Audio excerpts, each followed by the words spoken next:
Tapak perkemahan dibahagikan mengikut 3 zon.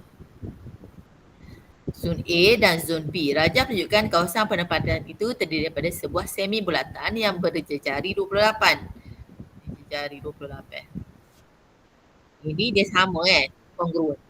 Ya, zon A dan zon B kongruen. Maksudnya sama. Jarak sama. Gunakan pi 22/7.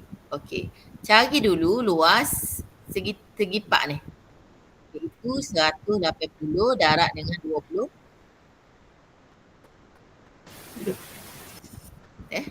Tolak dengan suku bulatan. Ruas bulatan ke apa dia? Pi J kuasa 2. Luas bulatan pi J kuasa 2. Kalau suku 1/4.